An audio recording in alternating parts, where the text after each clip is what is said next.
Hi, Sue. All right. Good afternoon, everyone. My name is Kelly Colby. I am the Communications Manager for the Department of Public Works. And today, if you've been to one of these sessions previously, you know that we usually like to have a lot of interactive dialogue. Today, we're going to host the session a little bit differently. We want to provide an update on the comprehensive wastewater management plan and the related sewer expansion. And then I'm actually going to bring up a couple of guests as well. The first is Ansley Demerlier. She's right over here. Ansley is our sewer connection program manager. So when you get to the point of actually connecting to the municipal sewer system, Ansley is ultimately the person from DPW who you will either be interacting with or your contractor will be working with to complete the connection on your private property. So Ansley's going to talk a little bit about sewer connection and provide you with some information in the sewer connection handbook that you all have in front of you. And then I've also invited our new communications assistant, Chris Gadd. Chris Gadd will also come up and chat with you a bit about the communications and outreach process that we participate in via DPW and how we interact with our community, as well as the various communications resources that are available to you right now to learn more about the sewer expansion program. So that essentially is how we're going to walk through today's agenda. I'd like to save all questions for the end of this session because there's a lot of information we want to cover in the beginning of the presentation, specifically give you a little bit more information about the problem, especially if you've never attended a session here with us before, give you a little background and context on why we're embarking on sewer expansion in the town of Barnstable, and then also talk about the regulatory compliance that we are following, why the town is doing what it's doing, and why it's been approved to move forward in the way that it is moving forward. And then I'll give you a very brief implementation update, meaning what have we done so far? We're essentially in year 4 of our first 10-year phase, and I'll talk about what that means shortly. So what have we accomplished in 4 years, and what do sewer connections currently look like for the property owners who are eligible to connect? And then as I noted, I'll bring Ansley up to talk through the sewer connection process and the guide that you have in front of you. And then Chris will come up to talk through our available resources. And then at that point, we can have some very open public Q&A. If you have any specific questions about your individual property, you can feel free to save that for the end as well. We did bring laptops. We can look up information about your individual properties at the end of the presentation. So with that, I will also note that we have Barnstable Government Access here. They are filming this session because we do often get asked for copies of our presentation. So given that we are taking this more formal format today, we thought this was a great opportunity to bring in the Government Access channel and allow them to film the session so that we can make sure that this information is available to as many people as possible at their leisure. So first, we're going to touch on just very briefly the general problem. Again, this is for folks who may not be aware that we have a comprehensive wastewater management plan or why we have it. Essentially, this boils down to one key issue. Our coastal waters are impaired. They're impaired by nitrogen, which is a nutrient. There's also groundwater quality concerns associated with that, as well as pond water quality concerns. Pond water more in the sense of phosphorus. But if you live along a pond or a lake, you may have heard about things such as cyanobacteria blooms. These are all things that are related to our coastal and freshwater impairment. There's also other challenges that we're looking to address and ultimately mitigate, including flood zone and climate change concerns, being able to support economic development by providing the proper infrastructure for our wastewater, and then there's also regulatory requirements, which is really the driving force behind our comprehensive wastewater management plan. So before we look at the regulatory compliance and the requirements that we have to meet, let's take a little bit of a deeper dive at nitrogen, and nitrogen specifically in Barnstable. So nitrogen has been studied by the Massachusetts Estuary Project, which was commissioned by the state in 2001. It specifically looked at coastal impairments along the Massachusetts coast. Specifically, again, looking at how our waterways are impaired by nitrogen. So I bolded a couple of items on these slides, and those are basically the key items. If you walk away with just 2-3 things that you remember from this presentation regarding nitrogen, it would be these 3 items. Number 1, the town must meet total maximum daily loads, TMDLs. This is essentially a nitrogen budget, for lack of better words, how much nitrogen we're allowed to have in any given coastal embankment. And in order for us to meet those goals, we have to take actions such as sewering. Now, we're often asked, well, where did this nitrogen come from? Why aren't we looking at fertilizers? Why aren't we looking at the wastewater plant? Why aren't we looking at X, Y, and Z factor? That also has been studied. Most recently by the Cape Cod Commission in 2015 as part of their 208 plan update, they supplied this pie chart here, which shows that 78%, give or take, of our controllable nitrogen load, meaning the nitrogen that we can control because we contribute it, comes from septic systems. That is why we are addressing the septic system issue in Barnstable and on Cape Cod. So what about the current Title Vs that we have? Our current Title V septic systems were not designed to remove a significant amount of nitrogen because when they were implemented and kind of considered sort of best practice, that wasn't necessarily an issue that was pinpointed, that people were looking closely at. So those current systems, they don't address the nitrogen removal needs that we must come into compliance with. Additionally, if you're familiar with innovative alternative systems, or what are called sort of the enhanced IA systems, the best-in-class septic systems, current systems that are approved by Mass DEP also don't remove enough nitrogen to help Barnstable come into compliance with those total maximum daily loads that I mentioned earlier. So while they are a step above our current Title Vs, they still don't help us get to the root issue fast enough, nor do they help us meet those TMDLs. IA systems also at this juncture do not address additional nutrients or contaminants of emerging concern. So although we're not necessarily regulated on those right now, it can be perceived that there will be additional regulatory requirements coming down the pipeline. So that's part of the consideration with alternatives, innovative and alternative septic systems as well. And then ultimately this last bullet here, in order to achieve those TMDLs and come into regulatory compliance, Barnstable must move forward with sewering. At least at this juncture, that is the most efficient way for us to meet our TMDLs. So what if we do nothing?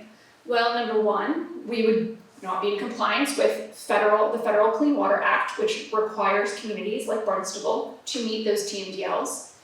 We would continue to further damage our water quality and our water resources, which would ultimately have negative impacts on the way that we live, work, and play here in Barnstable. And then, of course, we're at risk of lawsuits. Anyone who's familiar with CLF and their lawsuit against Barnstable would know that we've already been sued, I think, more than one time regarding our water quality and the need for us to take action. So with all of that in mind, Barnstable moved forward with creating its comprehensive wastewater management plan. As we've developed the plan and as we've set out to begin implementation and have been constructing sewer, there are also these newly proposed, or I shouldn't even say proposed, they're actually newly enforceable Title V regulations from Mass DEP. Now this was a really big development back in about, I think it was, summer of 2023. They did essentially two things. There was two sets of regulations that they amended. The first was the nitrogen-sensitive areas, and then the second was the Title V regulations. The designation of nitrogen-sensitive areas is essentially what you see this map here on the screen. Everything in green is considered a nitrogen-sensitive area. That's important because that's where Mass DEP, the state, is requiring us to take action. Everything in that sort of magenta color are areas that are proposed or could potentially become nitrogen-sensitive areas, but at this point are not considered NSAs. This is important because a lot of questions we often get asked are, why is one part of town being sewered and another not? And this map really helps explain that situation to you. If you look here, sort of the northern part of town near Barnstable Harbor, not considered an NSA at the moment. Hence why you won't see them currently being proposed to receive sewer, those properties in that area. Everything in this green here, kind of the lower half of our town, is a nitrogen-sensitive area and where you will see the bulk of sewering occur. Now, in addition to that, there was also the watershed permit regulations that came out, which essentially said that a town may apply for a watershed permit. Now, what does a watershed permit do? Ultimately, if a town does not pursue and receive a watershed permit, the nitrogen-sensitive area Title V regulations would take effect. So what that means is that anyone who is in an NSA, so this green area, would be required to upgrade to that innovative alternative septic system that I mentioned earlier. If a town does pursue a watershed permit, your watershed permit actually takes away that requirement and covers those folks in NSAs from having to upgrade their septic systems. Now in its place, yes, you'd be connecting to sewer. So ultimately, at the end of the day, what's important to know is that there are NSAs, nitrogen sensitive areas, seen here in the green, which is essentially more than half of our town really at this point. And then there's the magenta potential for nitrogen sensitive areas. Everything in green is really what we're focused on in terms of sewer expansion and mitigating the nitrogen issue. Regardless of that, we did go forth and apply for a watershed permit. Barnstable is actually the first town in the state to apply for a watershed permit outside of the Pleasant Bay Alliance, which did receive a watershed permit as part of a pilot program. But since these new regulations went into place, we were the first town to apply and most likely will be the first to receive its watershed permit. So we actually applied, the regulations went into effect in July. We applied on August 1st, that should actually say, August 1st of 2023, so about a month after the regulations went into effect, we applied for our watershed permit. It took about a year the following September where we had a technical review with Mass DEP to review our watershed permit application.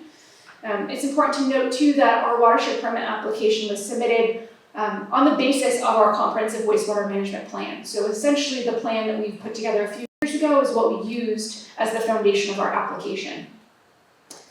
We then had a draft permit review this past November with DEP, and we are essentially just waiting for that final permit to be awarded to us. So that is going to be a significant accomplishment, as I mentioned, the first in the state outside of the pilot program. Now, in addition to that regulatory compliance and moving forward with our watershed permit, our CWMP also has a number of different compliance mechanisms built into it as well. The first, which you don't see listed here, is our CWMP annual reports. So every year we submit an annual report to the Cape Cod Commission that shares all of our implementation status updates in terms of how much sewer have we installed at this point, how many sewer connections have we welcomed into the newly expanded system. We also share information such as the communications and outreach project, the fact that we have meetings like this with community members, as well as a number of other updates. In addition to that yearly update, every 5 years we're required to submit an adaptive management plan update.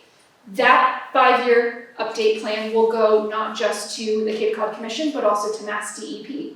And we are in preparation to submit that over the coming year. As part of that process, because believe it or not, we've been doing this for almost 5 years now.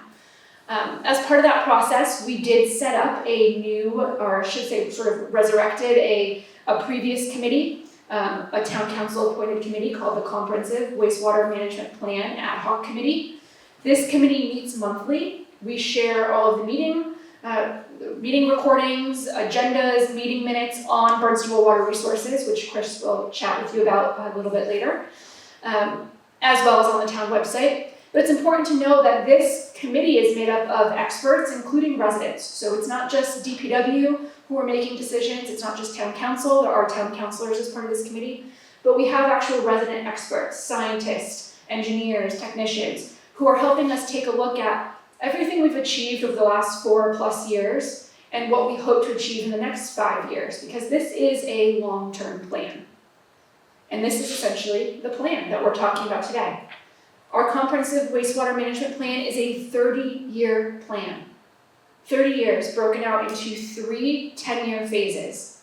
We are currently installing sewer as part of phase 1, which is essentially year 0 to 10. And we're in about year 4 now at this point. Since then, we've completed 2 construction projects on time and on budget and have begun to welcome sewer connections into the municipal sewer system. So this is our large 30-year phasing plan. Everything you see here is anticipated to receive sewer. Keeping in mind, every 5 years we do put forth an adaptive management plan update where we may see changes in technology that will help us pivot and potentially not sewer as many areas and use other alternative technologies in its place. But essentially, for the purpose of this meeting, anticipate that all of these areas are being sewered. Phase 1 is everything in red. That is that year 0 to 10 where we're installing sewer currently right now. Phase 2 is that sort of bright green. That will essentially be year 11 through 20. And then phase 3 is that yellow out there. That's essentially the last 10-year phase of the program. You'll also see some of those other colored areas, the purple, magenta, and blue. Those are what we consider stages. We're anticipating at this point that those areas would be sewered as part of phase 2, but they were left as stages during the initial planning process because of a variety of factors, some being anticipating new technologies, also potential collaboration with neighboring towns such as Mashpee. There were sort of a lot of different factors there. But at this rate, we're anticipating those areas to be sewered as part of phase 2. And then anything in this lighter gray here that you see, that's already sewered. So that's the majority of Hyannis and downtown Hyannis that you see there. Now, if you remember back to the NSA map I showed you earlier, sort of the northern portion of our town is not considered a nitrogen-sensitive area. Hence why you will see most of Barnstable Village up there not proposed to be sewered currently as part of this plan. Now, we never say never, things can always change, but as the way this plan has been developed, sewering these areas across 30 years would bring us into compliance with our total maximum daily loads. So this is phase 1, is essentially that red area of the map that we saw previously. Each phase is going to be broken out into multiple projects. Phase 1 is technically, I think, 18 projects. We have, I think, 20 shown on this map because there's a few that were sort of either outliers or part of some of the planning process prior to sewer expansion truly starting as part of CWP. But essentially, yeah, we'll just say 20 individual projects. I noted that we have completed 2 so far, on time and on budget. The first being this yellow that essentially runs all of Finney's Lane and Strawberry Hill Road. That was notably called the Strawberry Hill Road Project. That project was completed just over a year ago now at this point, and we welcomed our first sewer connection in May of last year. And Ainsley will talk more about that process in just a moment. The second project is this very light sort of pink salmon color, runs along the southern portion of Finney's Lane as well as Route 28. Sort of right at that corner there, the intersection of Route 28 and Finney's Lane is where you saw that very large pump station that was built. And maybe you don't even know it's a pump station because it's actually a very beautiful building. But that was our second project, completed again on time and on budget. That pump station is the largest pump station as part of this sewering program because it's ultimately going to convey all of the wastewater out west back to the water pollution control facility located on Bierce's Way, or just behind the DPW offices. So as you can see, it's a huge undertaking, even just in the first 10 years. Multiple projects, many that are being designed at the same time. So if you're here and you live in a neighborhood off of Finney's Lane, you may have already received some outreach from us because we are nearing final design of that project. If you're like me and you live off of Shootflag Hill Road, you're part of our third construction project that's actively underway right now. So it's a very robust effort, just within these first 10 years especially, to have multiple projects designed and under construction at any given time. Now, before we talk about sewer connection, which is, I'm assuming, probably the most important issue to most of you here, I do just want to chat very briefly about the goals of Phase 1. Phase 1 has a lot of goals, as I mentioned, of very kind of taking a big bite at that apple all at once. The first being our sewer expansion and the construction of sewers on Route 28. So I mentioned the Finney's Lane project, those neighborhoods off of Finney's Lane. I mentioned Shootflag Hill Road, which is technically what we call our Centerville Village North project. There's also the Route 28 West project, so where we left off on 28, so that where the pump station is at Finney's Lane and 28. We're also going to be sewering down the west end of 28, or heading west. That is a huge goal of Phase 1 because having that backbone of sewer allows us to then expand out towards the western part of our town, which again, we need to do to be in compliance with our TMDLs. Another goal would also be the sewer expansion adjacent to impaired ponds and lakes within Centerville, so things like Lake Quacket, Bierce's Pond, Shallow Pond. I don't necessarily need to read through all of the bullets, but you get the idea. we're not only concerned about our coastal embayments, but also our freshwater ponds and lakes as well. That's why if you look back at this map, you see a lot of sewering happening around Lake Oquawket and also Long Pond. Additionally, making sure that we have identified economic development needs. Those are some of the areas, again, like Route 28 East and West, and then also this project out here in Yarmouth, making sure that we provide the wastewater infrastructure that's needed. And then also sewer expansion and flood zones, Craigville Beach and the Long Beach area in particular, which both of that area is currently in design as well. And then sewer expansion along Prince Cove and Warrens Cove. These are some of the most impaired water bodies. So again, as we have noted here, reaching the 3 bays, which is our most impaired watershed, is critical, which is a huge reason why you're seeing us pursue that sewer expansion as part of Route 28 West. And then there's some additional goals here as well. I won't go through all of them, but another question we get often is, well, where is all this wastewater going to go? Can the current plant handle that? And yes, it can, especially with the upgrades that we've been approved to move forward with. Last year, Town Council appropriated what I would consider a monumental appropriation for upgrades to the water pollution control facility, and we actually anticipate construction will start next fall. Additionally, we have non-traditional projects. A lot of folks don't know that we have a resident scientist, and she has a team. And she's specifically working on the freshwater. Not only does she handle the abatement monitoring, but she also works on our freshwater projects as well, and handles a number of non-traditional projects for the CWP, including dredging and aquaculture, as well as stormwater projects. And then other goals, of course, continuing to monitor wherever we can and working with our ad hoc committee to identify other suitable alternative technologies that may potentially down the line help take the place of some of the sewering we have proposed. And then just very briefly, where are we now about 4 years later? I mentioned our first 2 projects, Strawberry Hill Road and Route 28 East, both completed on time, on budget, and are welcoming sewer connections as we speak. I also mentioned the very monumental appropriation, $109 million for upgrades to our water pollution control treatment plant, to allow us to be able to handle the capacity of wastewater that will be flowing through that plant and treated as part of this program. Our watershed permit application, as I noted, any day now, fingers crossed, we will have a great press release going out talking about receiving our watershed permit. It has been almost 2 years in the making at this point, and we are so thrilled.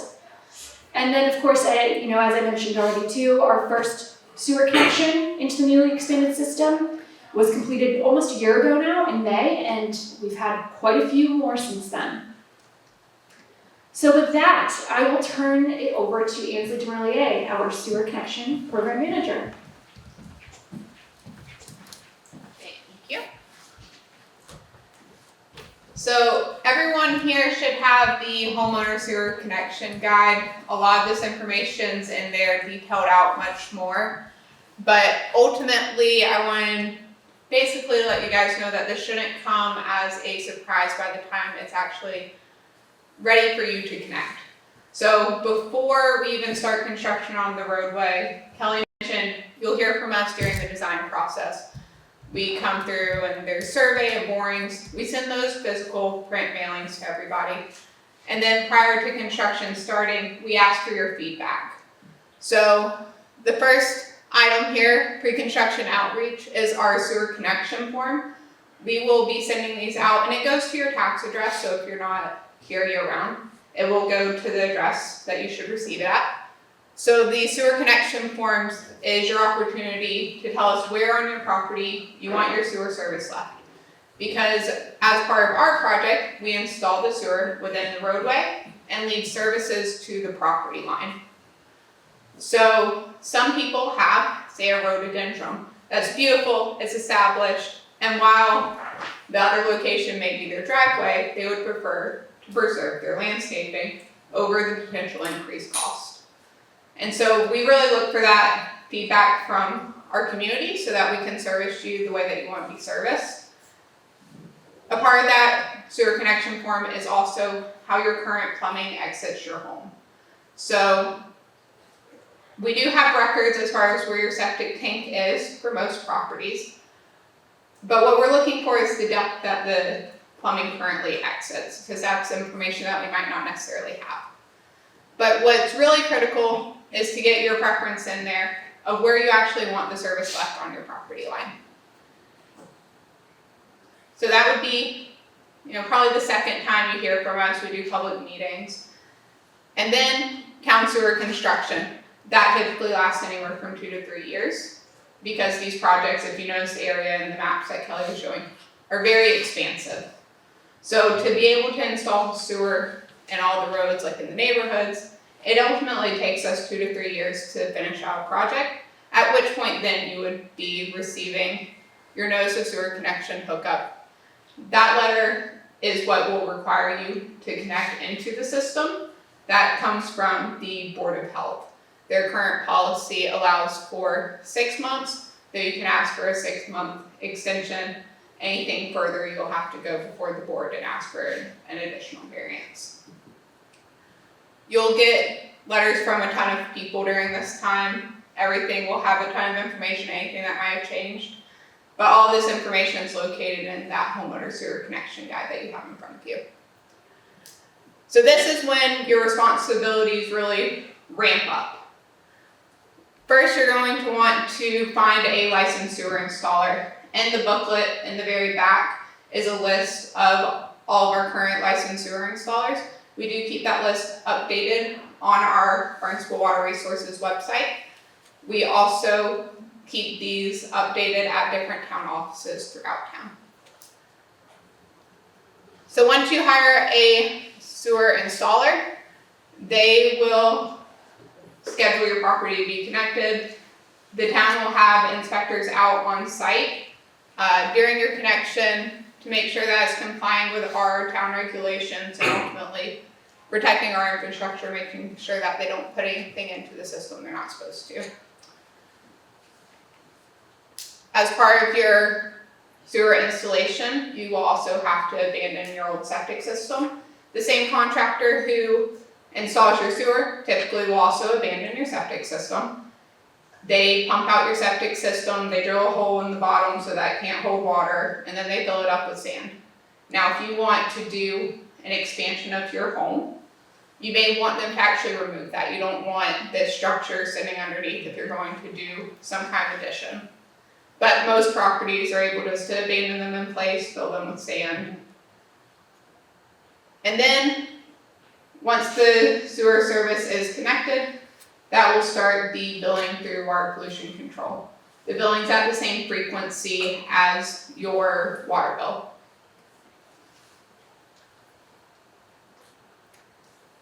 So, in this homeowner connection guide, it goes through basically all of the steps that we just talked about in detail. It talks about the current policy for the deadline to connect to building sewer. That's the Board of Health policy. We do list it. There's also a copy of it in the back. And we keep this information updated. These booklets will be redone as information changes. There's also our barnstablewaterresources.com website. There's a sewer service center tab that basically has all these steps, including different financial resources. So, and this is what people typically are really wondering about. What can we do about the cost of the sewer? So there's a couple of costs that you'll be responsible for. Your sewer assessment, that's the shared cost of the community for the installation of the sewer within the right of way. So everybody that will be utilizing that infrastructure, even if they're not a part of that project, will pay for a portion of that project. So, for example, if you live on Phineas Lane, or you live in the neighborhoods off of them, you'll be utilizing potentially 2 projects. So the cost would be divided by everyone who flows into that system. The sewer assessments can be placed on your property taxes at 2% higher than the town borrows. So our current borrowing rate is 1.5%, and you can put it on your tax bill for up to 30 years. Then the sewer connection on your actual property, the work that your licensed sewer installer will be performing. The Cape Cod Aqua Fund is a county-run program that offers 0 and 2% interest loans based on the median income of the county. And that has been a large piece of assistance for our community. To be able to finance it up to 20 years at 0% has been huge. And then for condominiums, apartment communities, they also have financing available at 4%.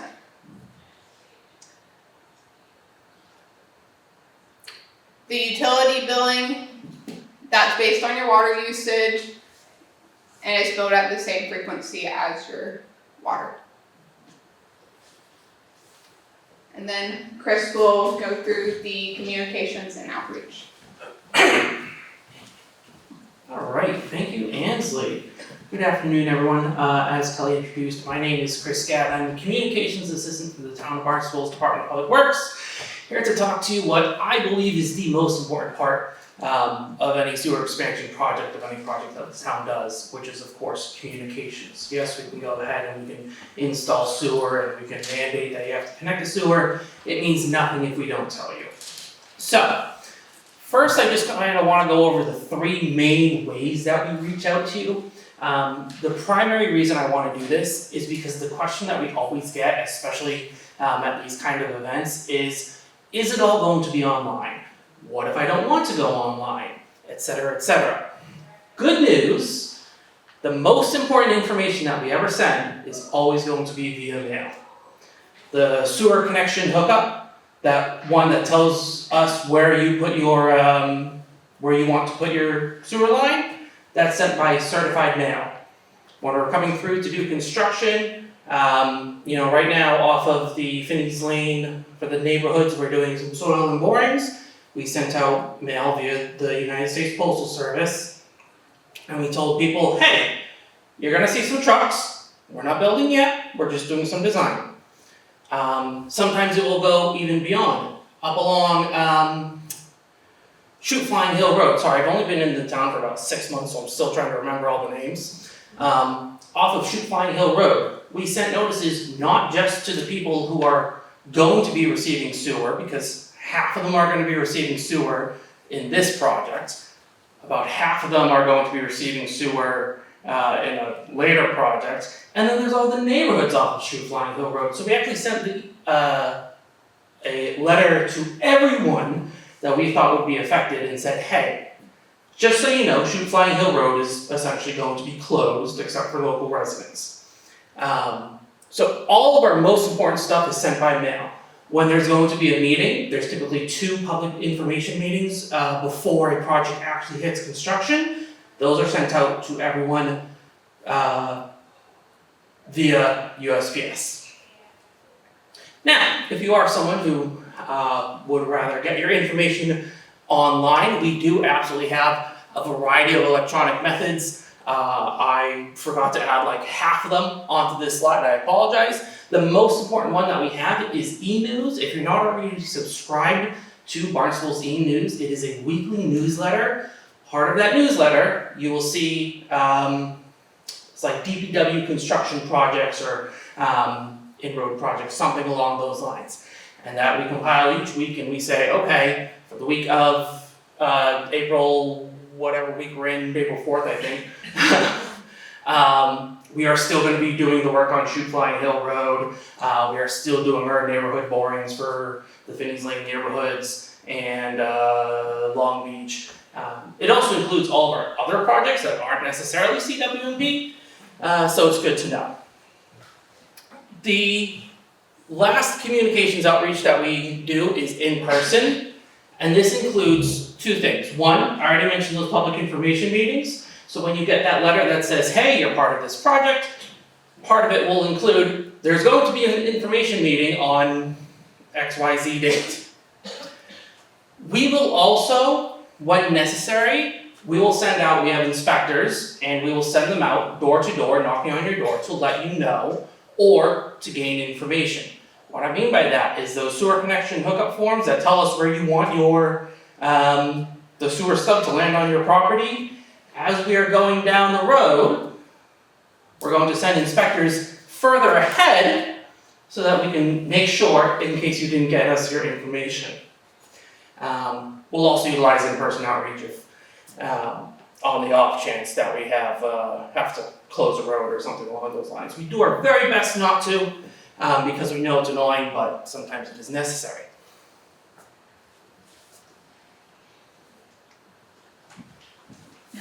Okay.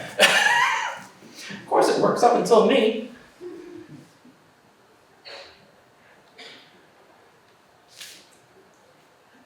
Is it not? It's crashing.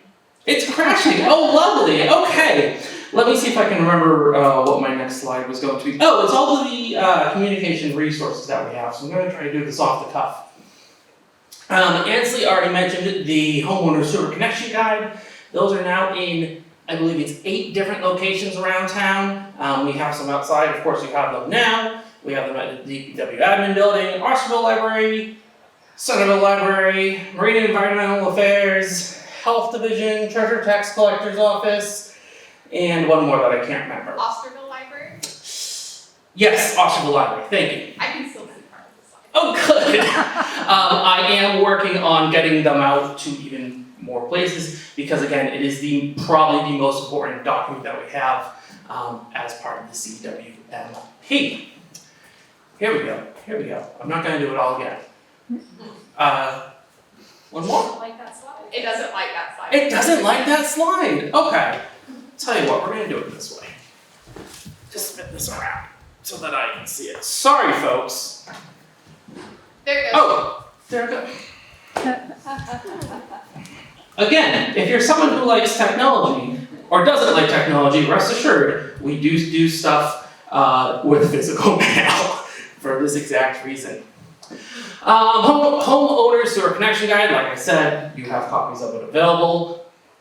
It is also available for download on Barnstable Water Resources that I'll talk about in just a moment. The sewer connection process document is basically what Ansley just talked about. The hiring a licensed sewer installer, inspecting, etc., etc. That gets sent out with the DPW project completion. And Board of Health includes it in their sewer hookup notification.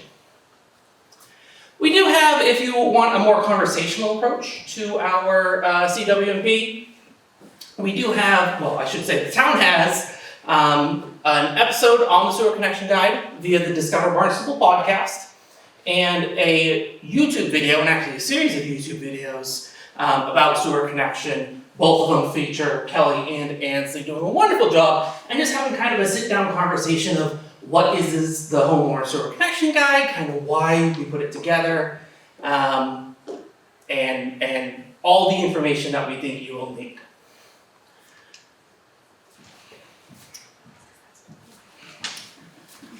I'm telling you folks, this is why we do it via the mail. There we go, all right. So, we have talked a lot about this website called BarnstableWaterResources.com, and because technology is not playing with me today, I'm going to just do it off of this slide. If you would like me to look into it or have a specific question, I'm happy to show you afterwards. But I figure let's just rather be safe than sorry. So, if you go to BarnstableWaterResources.com, you will be met with our homepage, which essentially covers everything that Kelly talked about in the very beginning, why we're doing this, what the impacts are, and gives you, of course, the most important resources up top. This button right here, the CWMP, we're actually working on updating the website a little bit. So right now under there only shows the ad hoc committee that, again, Kelly was talking about. Phase 1 projects. If you know what project you're in, this page tells you all the information you need to know. It has a whole bunch of drop downs. It has the name of the project, and it will say when it's expected to start construction, when it's expected to be completed with construction, how much nitrogen is anticipated to be removed. If we've already had meetings or we're going to have meetings on it, it will include those meeting recordings, those meeting slides, all of that information. The sewer connection tab is, again, what Ansley just talked about. She specifically mentioned that tab. It goes through those 8 steps, includes the links to the updated licensed sewer installer guide, Anticipated costs. Again, what Ansley just talked about. It details out those costs, and it also provides those links to the Cape Cod Aqua Fund. There's information on there from the Massachusetts tax relief bill for, it's like septic systems or something like that. But basically helping you get money down, because we know that that's important. Alternatives. Kelly touched on this a little bit. There are alternative technologies out there that help reduce nitrogen, that help some of them reduce phosphorus, etc., etc. We put together this page for two reasons.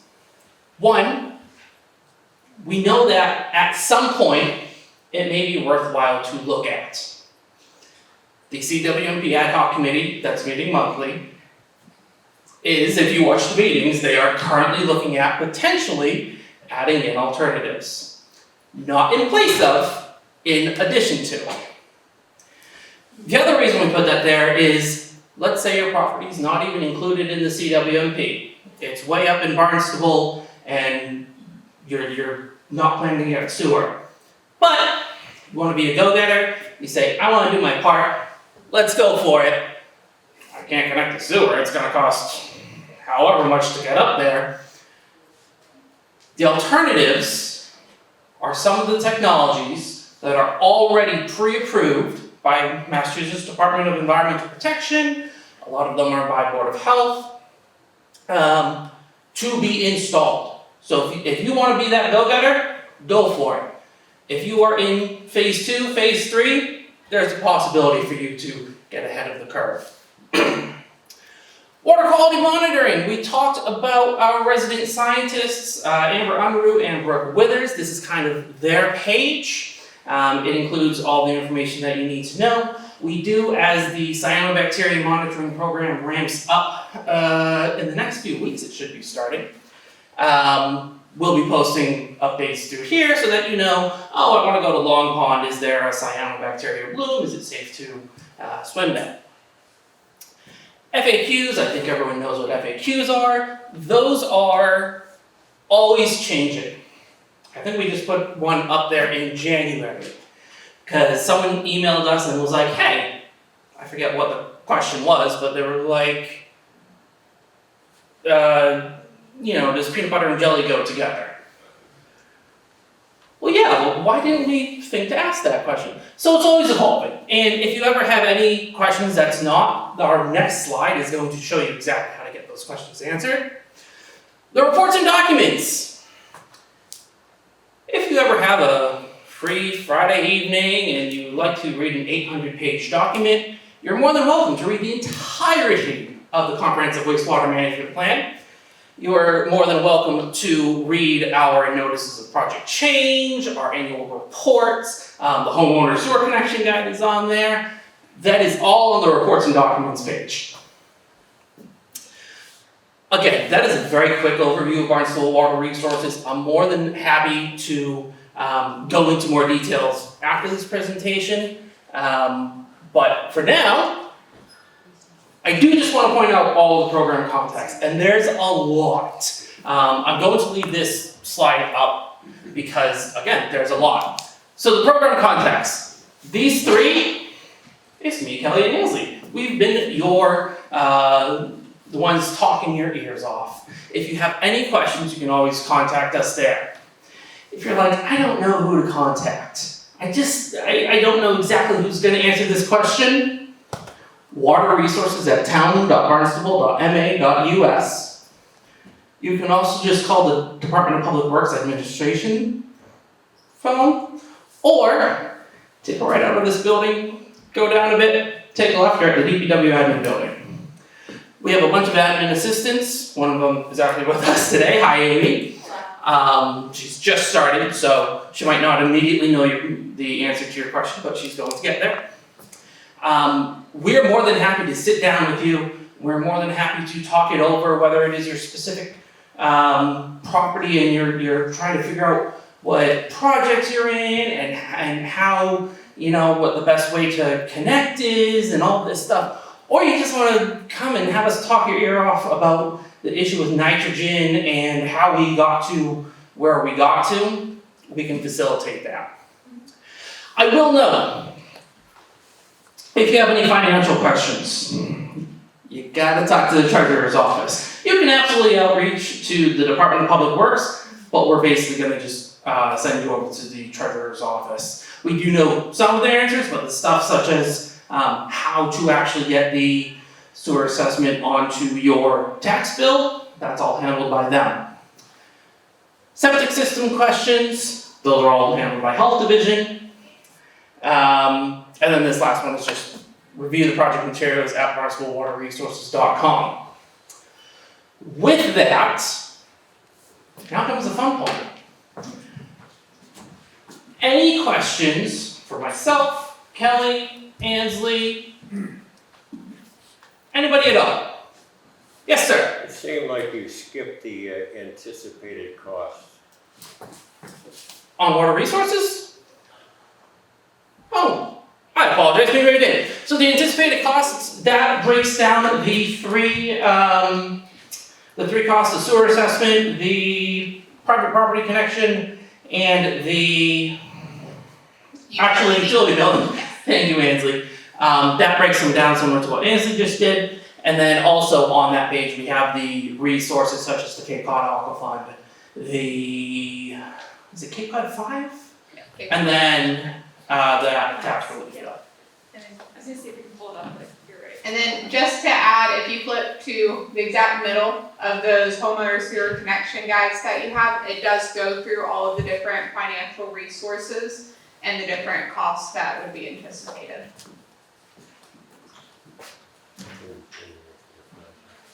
Yes. This is a betterment, correct? Yes, some people refer to it as a betterment cost. Looking up what betterment means on the internet, it says it's a tax on your property. We have to go to the treasurer of the town to get that adjusted when it happens. Yes, so the treasurer collector office will be also sending you mail after the project completes. In that same time frame that you'll receive your letter from the health division, they send 2 pieces of mailing, an estimated sewer assessment, and then a final sewer assessment. And in that time frame, you'll be able to either say, I want to pay this in full, I want to put it on my taxes, or you can figure out different strategies with the treasurer collector office. So basically, it is a tax, it's just how you feel like paying. That's how I understand it. Yeah, essentially, I mean, it is, like Ansley said, most people consider that a betterment. So it is issued by the tax collector's office, and it can be applied to your quarterly tax bill. Okay. And then one thing that was on the slide that I don't think we actually noted, town council did vote to cap the assessment or the betterment, as most people know it as, at $10,000 per sewer unit. A sewer unit is essentially your single-family residence, your average single-family home. If you have an ADU, an additional dwelling unit, you would be assessed at another half sewer unit. Commercial properties, which apartments and condos are considered commercial, are assessed slightly differently. They're based off of Title V water usage data.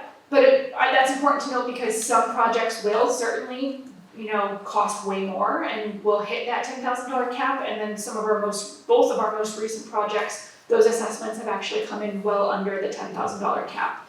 So we always tell folks that you should plan accordingly and assume that you will be assessed the full $10,000 and no more than that. But depending on how Ansley explained, depending upon the number of properties benefiting from the infrastructure being installed as part of your individual project, your assessment could come out to less. Yes. I have a specific question. I live on Glen Eagle Drive, which about 4 years ago was repaved, added sewers, and the connection to Old Stage was much improved intersection. At that time, we paid $10,000 per household to do that work, and it included Moon Penny, I should have added, paving and sewer work. The road immeasurably improved the drainage, vastly improved. Some of the houses were almost underwater many times. But we paid that 10,000, or are paying it in our tax assessment. When the time comes, and that's a good question for our particular road, I understand there's a fee of 10,000, but undoubtedly there will be repaving and work that is already done for the sewers. Is it still 10,000? Yeah, so that's a great question. So the question essentially is about the sewer assessment costs, but also repaving of roadways and previous work that was done. So we'll definitely take a look at your property after we kind of conclude the public Q&A section, because I'm not entirely sure that Glen Eagle is receiving sewer. I think you're right on that border. So when we looked at that NSA map, I know Glen Eagle because I live on Naughty Pines, so I live in the area. We are considered part of a nitrogen sensitive area, but one thing I should have noted when we were looking at that map earlier is even if you're in an NSA, it doesn't necessarily mean you're receiving sewer. If we're removing enough nitrogen by sewering enough properties in that nitrogen sensitive area, then not every neighborhood is necessarily going to be sewered. So that's why I want to, as some context for you, I don't believe Glen Eagle is receiving sewer as part of this 30-year plan, but regardless, your question is still important for everyone else in the room who may be receiving sewer and have the same questions. So regardless of if it's a public or a private road, when we go through and we install sewer in the roadway, we do restore the road to pre-existing conditions. So that means private roads will also be repaved curb to curb. Oftentimes, when we're working on those neighborhood projects in particular, we're also going to take a look ahead and look at any improvements that may be able to be made as part of that process, that restoration process. So for the Finney's Lane Neighborhoods project, for example, which is essentially that dark green color over here, there's a number of roadways where we're going to be proactively installing drainage improvements because we know we'll be repaving those roadways after sewer construction is all said and done. So that sort of answers your first part of the question. Any roadway that's disturbed, curb to curb repaving happens at the completion of construction. We also restore the shoulders as well, anything within the right of way, so that may include some low and seed or disturbed plantings. In the sewer connection guide, we do talk a little bit about public right of way versus private property and ensuring that prior to construction, as Ansley noted, when we send out the sewer connection form, you understand where your private property starts and the right of way actually, what portion of what you consider your property might actually be public right of way, because oftentimes there are plantings and decorative objects in the right of way that will need to be moved. So that kind of answers the first question, yes, curb to curb repaving. And then in terms of the assessment, the $10,000, again, it's going to depend on the calculation for that given project. You may meet that maximum $10,000, your project may actually come in at a lower assessment. But it would be the shared cost for all of the properties, the parcels that are benefiting from that sewer infrastructure. Something that came up again with the repaving and improving of the sewers, that those people and there's 52 households on Glen Eagle Drive, who did not pay the 10,000 full as on the deadline, but did take the 10-year, I think it was, to pay off the 10,000 or whatever period of time. One thing we did not know, we found out later, was that any remaining monies not paid would be charged at 5% interest, which was very high at the time, and that was not communicated. So I am very much approved of what you're trying to do and communicate to a whole lot of people all of the information that they need to make a good decision. That one 5% of remaining monies, at which I had known that, I would have handled it differently. And that I dealt with the treasurer's office, and that's not you folks, but it is, because you're conveying information. I have one other question which is similar. Beside me is, I can't think of the name of the road, but it's a private road. And my real question is there any timetable for the sewer project in our particular area? Yeah, so we'll be able to look at that specifically. We can do that after this presentation, because typically what we like to do is use the assessor's database to look up your individual property. And then from there, if you're one of these 20 projects, if you live within one of these 20 projects, we could give you an estimated timeline for sewer construction. And that information is also available on the website. And Chris has actually been working very closely with our IT department in town and the GIS team there to make an interactive map similar to the assessor's database, where you can look up your property on the map, drill into what project you are, and get that information yourself, rather than what the current process is for you to call us and we look that up for you. So we are, Chris mentioned, working on some updates to the website that will allow you to more proactively be able to find out information about sewering in your area and your neighborhood. But of course, you can always call us and we can do that for you too. Thank you. Of course. Yes. Recently, the town came to our street and they just left some big concrete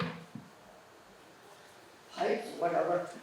And then they came and they buried them, but we had no notification that they were going to put things on the side of the road or that they were going to do any digging. So you said that we would have advance notice by mail, and we haven't. And also, so does that mean that the real laying of the sewer is imminent? No, so that's a great question. So the question, I'm just repeating the question so we also get we can have a recording of that as well. The question is regarding construction that's happening on a roadway, materials being left off. So there's a lot of construction happening in town that isn't sewer construction. What I'm assuming, and we can talk about this afterwards if we want to talk about your specific street name and your address, I'm assuming that's part of the drainage improvements program, which is a completely separate program from the comprehensive wastewater management plan. Now, with that said, Chris and I are communications assets for the Department of Public Works, so we are trying to wrap our arms around other construction projects that are happening to make sure that other construction projects are getting the same level of communications and outreach that the sewer program is. So that could be an easy answer for you. My assumption is, knowing what work's happening around town, that is drainage improvements. And typically, roadways are identified to receive drainage improvements outside of the CWMP because of complaints that have come in. So whether it was you or a neighbor or a series of neighbors who've continuously had complaints about drainage, those get recorded by folks like Amy from our administrative team. And then ultimately get put on a list for our drainage program manager. And then as he's preparing his yearly bid for drainage projects, he identifies those roads that have had numerous complaints or that we know have failed drainage. So that doesn't excuse not having advance notice. I know for a fact that we do include drainage program construction information in Barnstable e-news, like Chris noted, and on social media. But to the point that Chris made earlier, we know not everyone's looking at those digital channels. So ironically enough, we actually were just talking about this because we've had a couple of other neighborhoods who were unaware that they were going to be receiving drainage improvements, and we're looking at changing the way those projects are notified and communicated about moving forward. Thank you very much. I have another silly question, maybe because I haven't read this, but for the actual connection, is there any indoor connection work done? Will they have to come into the basement to change pipes? I'll let Ansley answer that. So not everyone will want to reroute their plumbing, but if your septic system currently comes out the back and it's available to you to reroute your plumbing to come out the front, that is typically a cheaper option, just because the amount of excavation needed decreases. But not everyone has the ability to reroute their plumbing. But in some instances, you should work with a plumber and your contractor to figure out what's best for your individual property. But people who have a finished basement, they're not going to want to disturb everything to come out the front.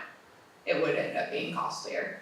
So it is an option, but it's not required. Plenty of our connections come out the back of the property and wrap around the front to connect at the property line. So if you took that option, would you'd use your own personal plumber, not the sewer connector? So the state licensed plumbers, so kind of like professional engineers, my background's engineering, so that's typically what I go back to.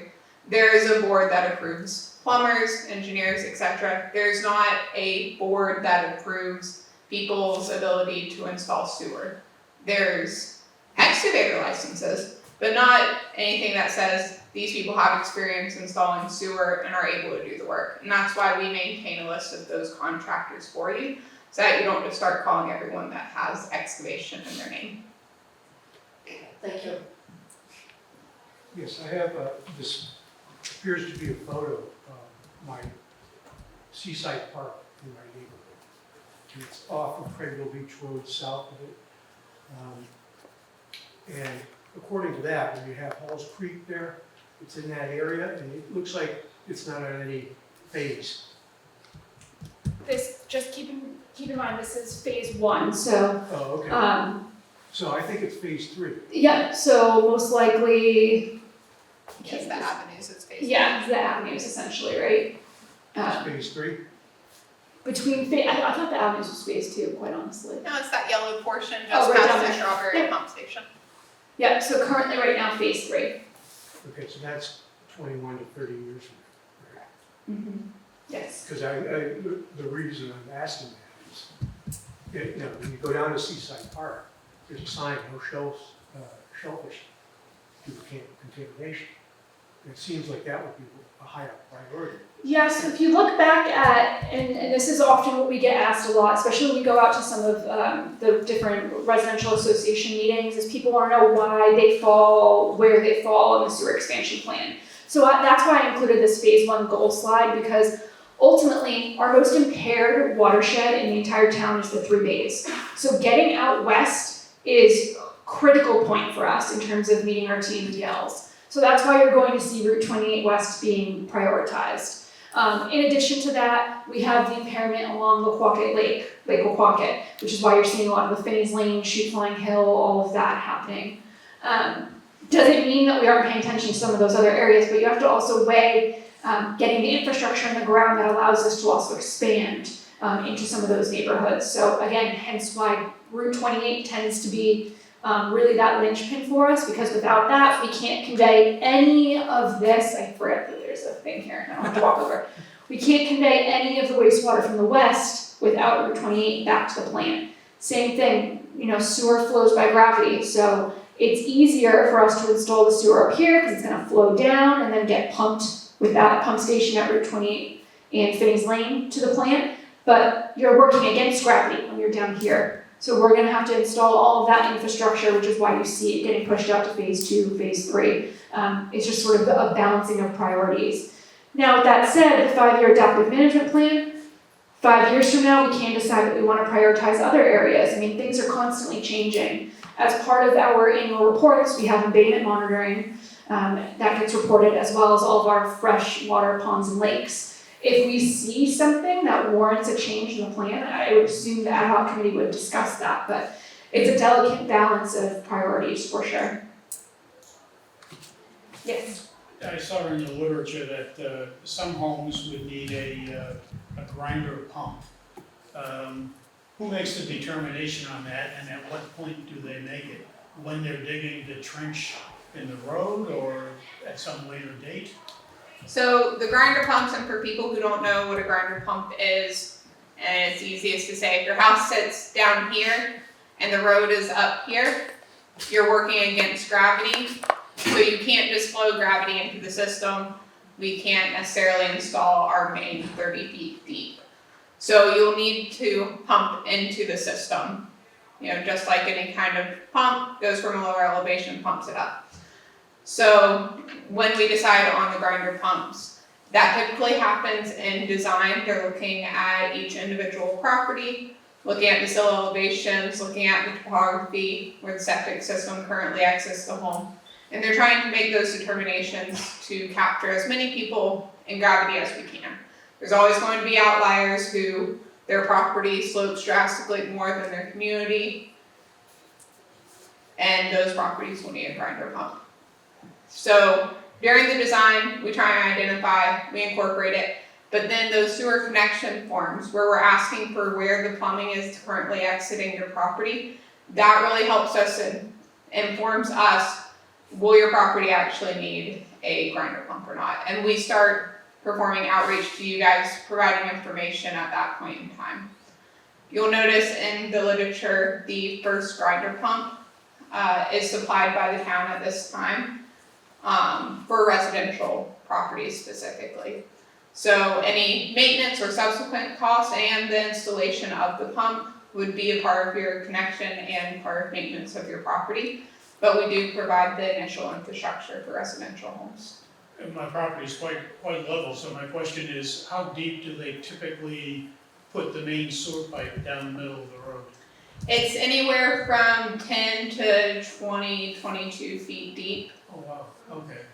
And another question, I live on Oldham Road in Osterville. They're gonna put a pump in. When will they most likely be installing that pump building? So that project hasn't been bid yet. So once a project is bid, we identify the contractor who's going to be performing the work. They submit to us a construction schedule. In that construction schedule, they would be saying when they plan to start excavating down, each individual piece of the pump station. But we won't know when the contractor plans to do it. They're given an amount of time that they have to perform the work within, and they have to submit a schedule for us to approve at that time during construction. One other question, and that is, I have a sprinkler system in the lawn, and I understand from somebody else in your organization that water used in the sprinkler system can be deducted from the cost of sewage, which is based on all your water intake. Is it the water department would install that separate meter? Or who do I contact to get that kind of work done? So you'll want to reach out to your individual water purveyor. They might have different policies from Calm to Hyannis. Well, But- it's COMM.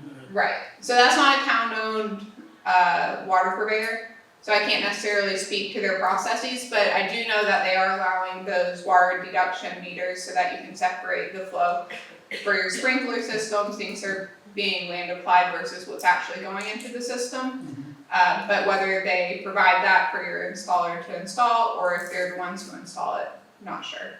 Okay, and one other question, you said the billing, or the literature says the billing comes out for storage along with your water bill.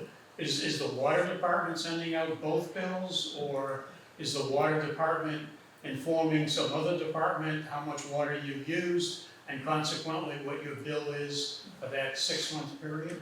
So each water purveyor provides the usage to the Water Pollution Control Division. Okay, They're part of DPW, they run the plant, and also all of the accounts. So that will be reported to them, and you'll receive a separate utility bill from that department. okay, thank you. Yes, ma'am. One question about timing. Once the pipe is installed,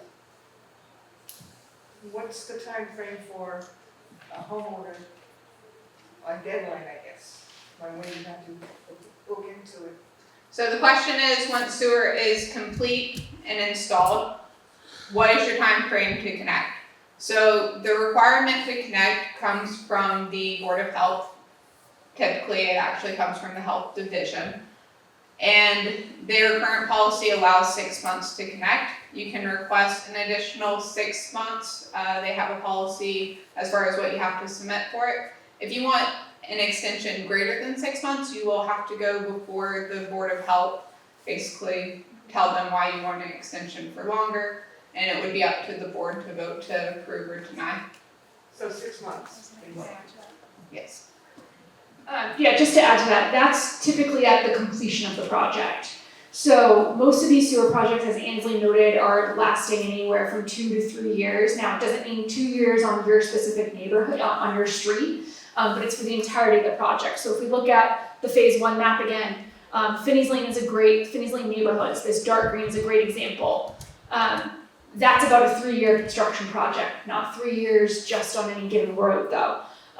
The way the current practice has been we complete the entirety of a project. So we'll use Strawberry Hill Road project, for example, Finney's Lane all the way down Strawberry Hill Road and portion of Craigville Beach Road. We completed that entire project. We did all of the testing, because you also have to test all the infrastructure once it's in the ground. And we started the restoration process. When we felt satisfied that those pipes could start receiving sewer, we then notified the health division that we were ready to accept connections, and we notified the treasurer tax collector's office that they can begin calculating sewer assessments. So all told, that was almost 9 months after construction, maybe a little bit more. The only caveat to that I will say is projects like Finney's Lane neighborhoods, where really this is, it's 40 plus neighborhoods in this project in particular. We are considering allowing multiple neighborhoods at a time to connect once it is safe and reliable to do so, because they're not as dependent like Strawberry Hill Road was for all of this infrastructure to be in. Essentially, the best way to explain this is that these neighborhoods are all tying into existing infrastructure on Finney's Lane now. So there may be an ability to allow a cluster of neighborhoods to connect before the project as a whole is complete. And quite honestly, that would be easier on the system too than having 500 plus properties all connecting at the same time. That's up for discussion currently right now, and that might be the same for the project that you're a part of, Oldham Road, correct? With Route 28 West, there may be an opportunity to allow clusters to connect before the project is actually complete. But that's something that we would communicate to folks well ahead of time so it wouldn't come as a surprise to you. Alright, so it's not just the road, but it's the. Correct, project. yeah. Okay. And that's a really important how do you say the word distinction? Postpartum brain here. That's important to note because like the question we had earlier about other construction, oftentimes people will see construction happening on the roadway and they think, I've got to connect right now, oh no, it's happening. It's part of the reason why we started doing these mailings about the survey work and the soil borings, because we didn't want people to see construction equipment and assume that meant that they had to connect to sewer. Most of these projects, from the start of the project to when you actually connect, there's going to be a year, 2 years, 3 years before you're actually going to be mandated officially to connect. Sure. How long after the borings does engineering take before they start sending out the bids? That's a great question. So it really depends on where in the design process. The question was how long after something like soil borings does it take for the project to move towards the bid process? And it really depends on at what level of design that project is already at. Finney's Lane and Long Beach area are the two projects, Long Beach area being this sort of area down here. The two projects where we currently have soil borings occurring. It looks like a big operation if you've seen it because it's a fairly large truck, but they're really drilling a very small hole to understand the soil makeup to help inform final design and construction plans. For Finney's Lane, that project is I think about 30 or 50%, I have to look back. I think it's close to 50% design. So these soil borings are just giving us additional information to bring it to final design. That project right now, we are anticipating construction in 2026. So we're in 2025, we likely wouldn't bring it to final design until this summer, potentially, and then maybe look to bid it by next fall or winter. So there's usually a good year after some of that work still to be done. But it really does depend, like Route 28 West, for example, we hosted an informational session. There may always be some additional survey work that's needed for projects as they reach 100% design, which that project is at essentially. And we're just getting ready to bid that project now. So typically, these projects are in design for anywhere from 2 to 3 years before they reach a point where we can put them out to bid. So, there's a big senior population around here, so what happens if somebody gets connected and then they die and they still owe money for their assessment? Does that get transferred with the property, or does that have to be paid off? That's a great question. So the question is essentially the sewer assessment, because that's the only portion of the cost that you can finance through the town. What happens to the sewer assessment if a property owner passes, or perhaps even they sell the property? Another good scenario. If there is an unpaid portion of the sewer assessment, it is effectively becomes a lien on the property. And depending upon your financial institution where you have your mortgage through, either that lien can be transferred with the property, or it would be required to be paid off. So it really depends on your individual finances and the financial institution. Okay. I have another crazy question too. So when they run by the time they start putting the sewer pipe like down your street, you will have already received all the connection documents, so you will know where the stubs are going. So, right? Yeah, essentially, yeah, that's the goal. So the goal is to certainly get you that information and get your input before the sewer actually comes down your street. So that I don't even know what a stub is, but it's so do they come? The pipe will go down the middle of the street, right? So they'll come out because you're not going to be digging up the street each time somebody connects their house, right? So I assume that connection will come on the side of the road that your house is on.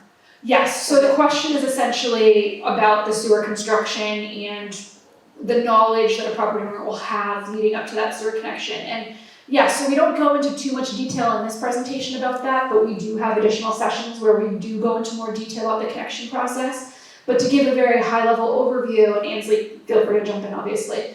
But yes, prior to construction, you're going to hear from us, Chris and I specifically a lot, and Ansley too. We'll let you know about public information meetings well before the construction project is even bid. And then once the project is bid and we have a construction schedule, you'll hear from us again, notifying you of a public information meeting, but also providing that sewer connection form that Ansley mentioned. That's your chance to let us know where on your property line you want that stub. A stub is essentially the point in which you're going to connect your property to the infrastructure the town installs in the road. So then the town does install within the roadway, generally, depending upon what utilities are underground already, generally within the middle of the roadway. And then we leave a stub, your connection point, on your property line. So if you live on Shoot Flying Hill Road, for example, your stub's going to be left somewhere on your property line on that frontage on Shoot Flying Hill Road. If that's your only frontage for, context purposes.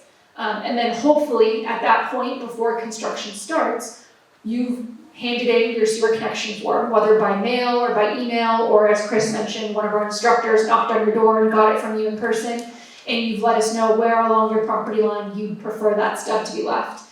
And then yes, as the connection process starts for individual properties, each individual property owner is connecting from that stub at their property line to essentially the plumbing leaving their home, so you're not redigging up the roadway for those individual connections. All right. It's probably a really nitty-gritty question, but once they start actually digging up the road and putting in the pipe, will you be able to get out of your driveway? That is a great question. Can you get out of your driveway during construction? I can tell you because I'm living this firsthand. I live off of Shoot Flying Hill Road, so my access points out of my neighborhood are either Naughty Pine or Moonpenny. And although they're not digging on Naughty Pine right now, they're digging through my access to get my kids to daycare and to get to work. So that's where Chris and I step in. Chris mentioned we did something a little bit different with the Shoot Flying Hill portion of this project, and we actually sent a mailer to all neighborhoods that had access, or at least every that we saw having really only sole access on Shoot Flying Hill Road. And we let them know that although you may not be receiving sewer as part of this project, you live within a road closure. And yes, local traffic is always acceptable. We work very closely with the Barnstable Police Department to assign traffic control assets at various barricades. Shoot Flying Hill Road's a really great example because it's a very long closure because there's really no other outlets. So it looks like, why are we closing this whole long road when the work site is really this small? And it's because of the safety of the crew, but also the people that live in those neighborhoods. We don't want tractor trailers going through there. We don't want, these large trucks going through there. Private contractors, garbage services, landscapers, yes, all of those folks can get to your property if you live within a road closure. Where communication becomes really important is when we're installing sewer right in front of your property. Whether it's in a neighborhood, like one of those off of Finney's Lane, or something like Shoot Flying Hill Road. That's why we have construction inspectors on site, one of the many reasons, to help coordinate getting people in and out of their homes. Typically, and we did this on Finney's Lane, we're not usually in front of an individual driveway or property for more than a day. There's always emergency access available. There's things like contractors are armed with steel plates to put over the excavation to get people in and out. But we try our best to really coordinate and set people's expectations appropriately prior to construction. And then we always work with individuals on an as-needed basis. So we do a lot of door-to-door outreach with flyers, letting you know when we expect impacts to neighborhood access. What works out really well too is if you live in a close-knit neighborhood, typically someone kind of elects themselves as spokesperson, and we help coordinate with them to share information to all of their neighbors. But I think Chris really alluded to it. We've really stepped up our mailing outreach because we've learned that people really like physical mail. And some people might say, I'm done, it's too much, I get too much junk mail. But if you see something from the town of Barnstable DPW, it's likely related to sewer and sewer construction and access. If it's not physically in your mailbox, it's a door hanger. So we really do try to work hard, but the long story short, you can always get to your home. You might have to wait a minute or two, but emergency access is always secured as well. We work very closely with BPD, fire, all of the emergency services, USPS, Sandy Gifford, who manages the public school bus system. So this is all part of the equation. We move bus stops around. It's all part of the process. So there's a lot of work that goes on behind the scenes. Doesn't mean that people don't get frustrated, especially the first couple days of a new traffic pattern, a new road closure. But as someone who lives off of Shoot Flying Hill Road, I think it's been going relatively smoothly. And we've learned a lot from Finney's Lane, we learned a lot from Strawberry Hill Road. We'll continue to learn as we get into those neighborhoods. And one final question is, we don't have any utility poles, everything is underground, Right. and they're gonna all know where all that is. So Yep, there's a great question about utilities, especially those with underground utilities. There is an extensive mark-out process that happens prior to sewer construction. Actually, they do that as part of the survey before design as well, and throughout the design process. And then everything gets remarked before construction. And then when you have your individual connection on your property, there will also be utility markouts prior to your individual connection. So plenty of identification for those utilities. Thank you. And another question on that pump building that they want to build on, in the neighborhood that I'm in. Is there a truly significant limit on noise coming from that building? Yes, sorry. Because it's not in an industrial area, it's it's between homes, and I don't even know how they had to build it there. There's a frog pond there. Nobody else, for 100 years, nobody could build on that property because of the water. Now the town comes along, and that's where they're gonna put the pump, on that piece of property. So I don't even know how that's legal, but it's getting done. So somebody did something. But my question primarily is noise. And this thing will also have, I understand, presumably a gas-powered generator outside in case there's a power failure, so that the pump can still run in case of a local power failure. So I'm just wondering, who puts the constraints on the noise level that can come from either one of those two items, the outside generator and the inside pumps? Yeah, so that's a great question. The question's about neighborhood pump stations essentially and noise generated. The first thing I would say is I would highly encourage you, and we can send you the link directly if it's easier, but we did host an informational meeting back in, February? February for the Route 28 West project, and we specifically talked about the pump stations, including Oldham Road. So there is a very robust interview that our overview, I should say, that our town engineer provided on that project and specifically that pump station. So we can send you a copy of those slides. I can send you a link to the presentation if you'd like to watch it. But essentially, I think there's 3 or 4 pump stations as part of that project, Oldham Road being one of them. That is a town-owned parcel, which is part of the reason why we're able, we tend to try to site these pump stations on town-owned parcels because it's easier than seeking Well, it's only easements. town-owned because nobody could buy it because there's a frog pond there. Well- You see what I'm saying? Yeah, I mean, I don't work in assessing, but I know it's a town-owned parcel. So it just, And I wanna double check, I'm fairly certain that's a submersible pump station at that location. Yeah, that's what I thought. So submersible what does means, that mean? submersible means that the infrastructure is all underground. So we're gonna dig a very large hole, very deep hole, and all of the essentially pumps that you're talking about are underground. Let me see.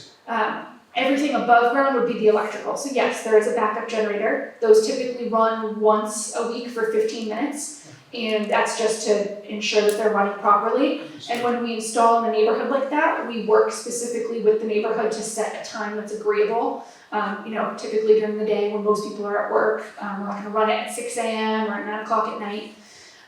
But odors, noise, all of that's contained underground. And really, because of the submersible pump station design, there's next to zero noise, maybe a slight hum.